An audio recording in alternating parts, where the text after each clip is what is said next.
ദൈവത്തിന് സ്തുതി. പ്രഭാത കിരണത്തിലേക്ക് സ്നേഹവന്ദനം. ഭാഗം 1876. ഇന്ന് ഫെബ്രുവരി മാസം 18-ാം തീയതി 49-ാമത്തെ ദിവസത്തിലെത്തി. വിശുദ്ധനായ ലൂക്കോസിന്റെ സുവിശേഷം 13-ാം അധ്യായത്തിൽ ക്രിസ്തുയേശു പറയുന്ന ഒരു അത്തിയെക്കുറിച്ച് കഥയുണ്ട്. മുന്തിരിത്തോട്ടത്തിലെ അത്തിമരത്തെക്കുറിച്ച്. ഫലം കിട്ടാതെ പോകുന്നതില് സങ്കടവും നഷ്ടവുമൊക്കെ യജമാനനാണ്, തോട്ടത്തിന്റെ ഉടമസ്ഥനാണ് എന്ന് പൊതുവെ എല്ലാവർക്കും അറിയാം. ശരിക്കും ഫലം കിട്ടാതെ പോകുന്നതില് നഷ്ടം യജമാനന് മാത്രമാണ്. അല്ല കേട്ടോ, യജമാനന് ഉണ്ടാകുന്നതിനേക്കാളും എത്രയോ കൂടുതൽ നഷ്ടമാണ് ആ മരത്തിനുണ്ടാകുന്നത്. അതെന്തുകൊണ്ടാണ് ഒരു അത്തികളും ചിന്തിക്കാതെ പോകുന്നത്?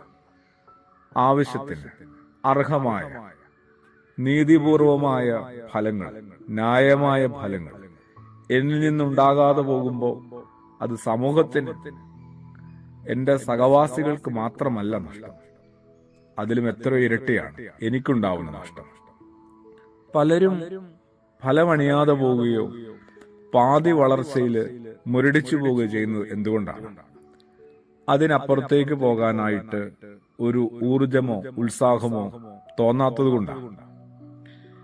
പാതി വളർച്ചയിൽ എത്തുമ്പോൾ ലഭിക്കുന്ന സന്തോഷത്തിലും സംതൃപ്തിയിലും എല്ലാവരും തൃപ്തിപ്പെടുകയാണ്.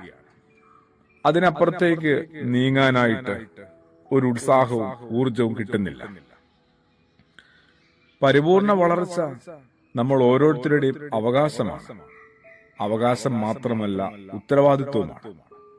ഇപ്പോൾ ആയിരിക്കുന്ന അവസ്ഥയുടെ സുഖാനുഭവങ്ങളിൽ മയങ്ങി വീണില്ലായിരുന്നെങ്കിൽ തനിക്ക് ആരായിത്തീരാൻ കഴിയുമായിരുന്നു എന്ന ചോദ്യം ചില മനുഷ്യരെങ്കിലും ഉയർത്തുന്നുണ്ട് ഉള്ളിൽ. അവരുടെ ഉള്ളിൽ ഒരു കുറ്റബോധം പതിയെ രൂപപ്പെടുന്നുമുണ്ട്. ഓർത്തു നോക്കിക്ക് കുറെ കൂടി സഞ്ചരിക്കാനായിട്ട് തീർച്ചയായിട്ടും കഴിയുമായിരുന്നു. പൂർണ്ണ വളർച്ച എത്തുന്നത് ഒരു പരിധിവരെ ശരീരത്തിന് മാത്രമല്ല, മനസ്സിനും മനോഭാവത്തിനും കുറെ കൂടി സഞ്ചരിക്കാനായിട്ട് സാധിക്കും. മേനി തളർന്നിട്ടും മനോബലം കൊണ്ട് വിസ്മയം തീർക്കുന്ന എത്രയോ പേരുണ്ട് നമുക്കിടയിൽ. നമ്മളിങ്ങനെ സ്വയം പ്രവർത്തിക്കുന്ന ചില തടസ്സങ്ങളായി മാറുകയാണ്. സ്വന്തം ജീവിതത്തെ അങ്ങനെ മാറ്റിമറിക്കുകയാണ്. ജീവിതത്തെ കുറെ കൂടി ആദരവോടെ കാണേണ്ടിയിരിക്കും.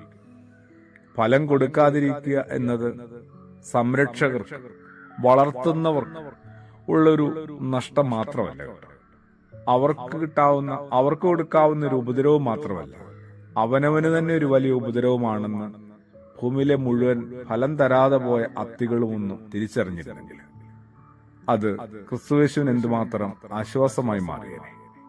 ആമേൻ.